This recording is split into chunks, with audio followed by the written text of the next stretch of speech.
सुनीता की लाइफ में सुनीता का नमस्कार। देखिए, हमारी आम लाइफ की रूटीन, नाश्ता, लंच, डिनर या रूटीन के काम से हम बोर हो जाते हैं और किसी नए की तलाश में लग जाते हैं। लेकिन कभी ऐसा वक्त आता है कि हम जी आम सी लाइफ के लिए भी तरस जाते हैं। ये मैं आपको बाद में बताऊंगी। मैं आपको बताना चाहती हूँ कि मेरी भाभी का पथरी का ऑपरेशन हुआ है, जो बहुत बड़ा ऑपरेशन था। और उसी हॉस्पिटल में मुझे पता चला कि इतना अनर्थ भी हो सकता है।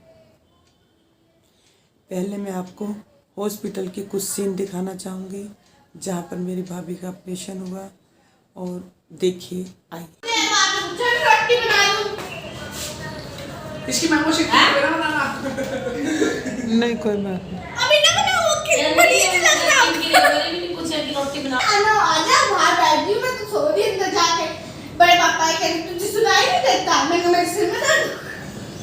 हां ओके हो वो ये कहूं सुनो मैं तो नहीं जाओ पीछे बोलो जाओ।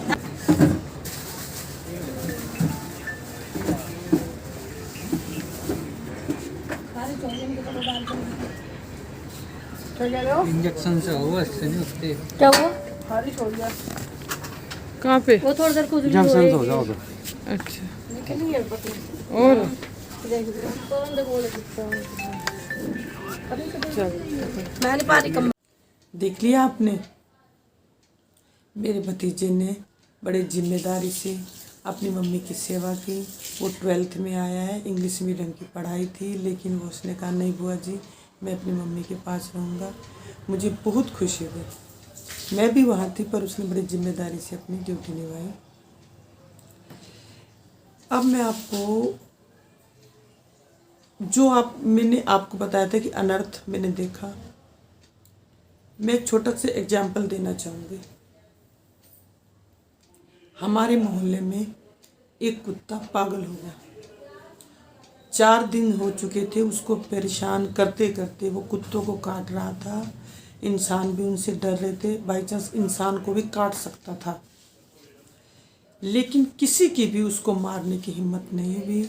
लोगों को पाप से डर था कि हम ये पाप क्यों करें। लेकिन वो कैसे लोग थे जिन्होंने उस इंसान को जान से, कुछ पैसों के लिए जान से मारने की हिम्मत दिखाई। वो कितने बुरे इंसान थे। और मैं आपको बताना चाहूँगी कि हमारा सिस्टम कितना फेल है।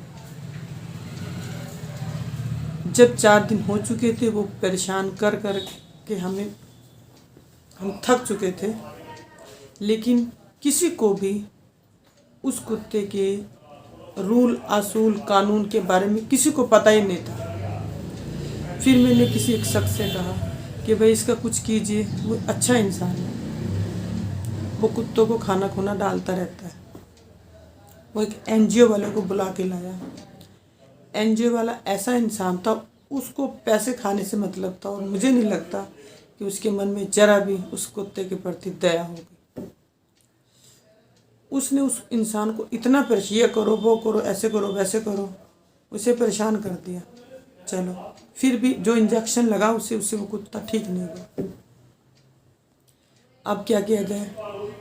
अब नगर निगम वालों को कौन फ़ोन करे, क्योंकि किसी को पता ही नहीं। लाठियाँ लेके अब बस खड़े हुए हैं। चलो, मैंने अपने भाई से कहा, मैंने कहा भाई सभासद के पास जा, कुछ ना कुछ तो पता चलेगा कि क्या होगा। मेरा भाई सभासद के पास गया। आगे से उन्होंने ये कहा कि मेहर से साइन करवा के लाओ। मतलब एक कुत्ता जो इतने जनों को काट चुका है, इतने कुत्तों को काट चुका है, उसके लिए भी मेहर से साइन होने चाहिए। ये क्या रूल है भाई? चलो भाई, मैं कहती हूँ वहाँ से कोई आया ही तो नहीं, कोई नगर निगम से कोई नहीं आया। मुझे लगता है वहाँ पर भी ऐसी बातें हो रही थी कि पैसे लगेंगे, पैसे, मतलब ये है कि जितना बड़ा काम उतने बड़े पैसे। कुत्ता बहुत बड़ा काम था ना। चलो, लेकिन बड़े अफसोस से बताना पड़ रहा है मुझे कि उस कुत्ते को लाठियों से पीट पीट के मार दिया गया और बोरे में भर के उसे कहाँ छोड़ के आए मुझे नहीं पता। और ना ही ये घटना मेरे सामने, क्योंकि मैं ये घटना नहीं करती, अपने सामने तो ना करने देती। ये हमारा सिस्टम है जी। चलो मैं आपको एक और बात बताना चाहूँगी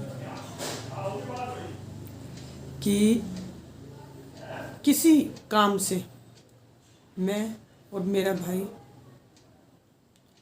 पुलिस स्टेशन गए। वहाँ पे एक लड़की आई जो पूरी तरह से मुंह को ढके हुए थी, सिर्फ उसकी आंखें दिख रही थी। उसके दादा दादी होंगे, बूढ़े बूढ़े लोग थे, और एक उनकी मौसी थी।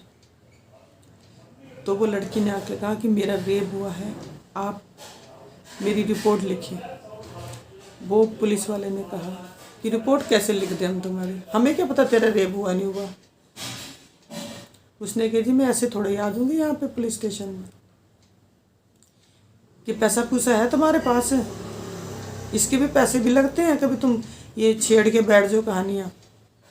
उस बूढ़ा बूढ़ी रोने लगी कि हमारे पास तो पैसे नहीं। तो मकान तो होगा तुम्हारे पास, मकान बेचो और लगाओ बिट्टी के ऊपर, पैसे नहीं लगा सकते। अब मुझे बहुत गुस्सा आ गया। मेरा भाई मुझे बाहर लेकर चला गया, कहने लगा कि अगर तूने यहाँ कोई हंगामा किया तो हमारा काम नहीं होने का, और हमारे पास समय नहीं रोज़ पुलिस स्टेशन में धक्के खाने का। खत्म। ये हमारा प्रशासन है, ये भ्रष्ट सिस्टम है। चलो एक मैं और बात बताना चाहूँगी। जिस तमन्ना को मैं लेकर आई थी अपने घर, वो लगभग 1 हफ्ता रही मेरे पास। अब फिर उसके हस्बैंड का फ़ोन आया और वो उसके पास चली गई। अब उसके बाद उसका फ़ोन बंद, मुझे उसकी कोई जानकारी नहीं, उसके साथ क्या हुआ मैं नहीं जानती। और मैं ये सोच रही हूँ कि उसकी जानकारी निकालने के लिए मैं कितना गिरूंगी और कितना पुलिस वालों को भरूंगी, जो मैं कर नहीं सकती।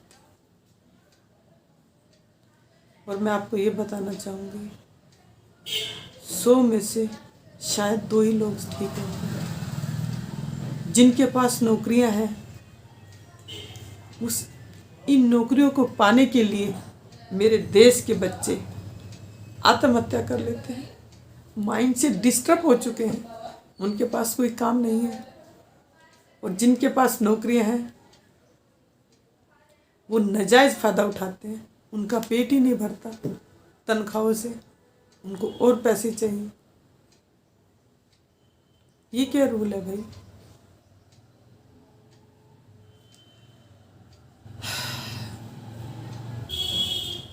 अब फिर मैं आपको दिखाती हूँ उस हॉस्पिटल में उस इंसान से के साथ क्या हुआ। देखिए।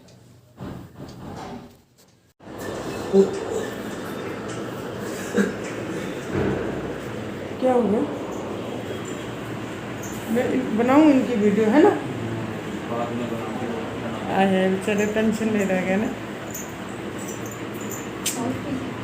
कितनी जन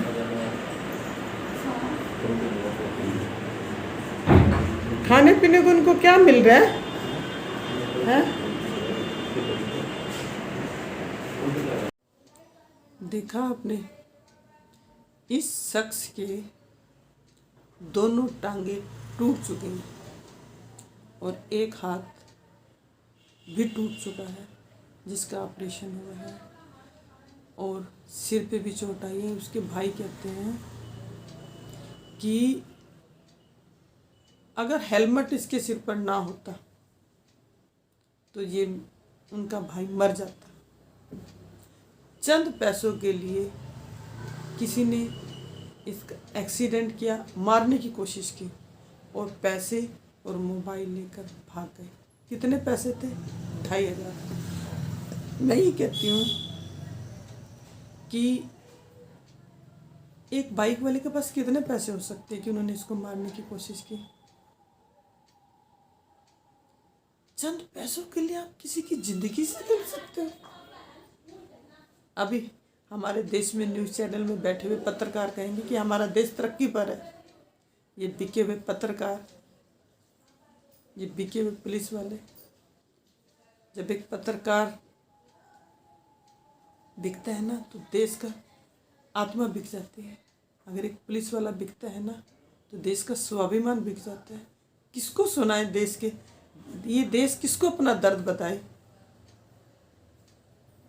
अब कुछ भी नहीं होगा।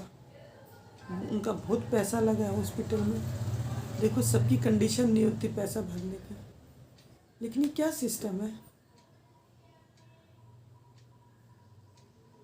अब मेरी ये वीडियो यहीं पे समाप्त होती है। आप मेरी वीडियो को कभी लाइक नहीं करोगे, कभी सब्सक्राइब नहीं करोगे, फिर भी आपका बहुत बहुत धन्यवाद।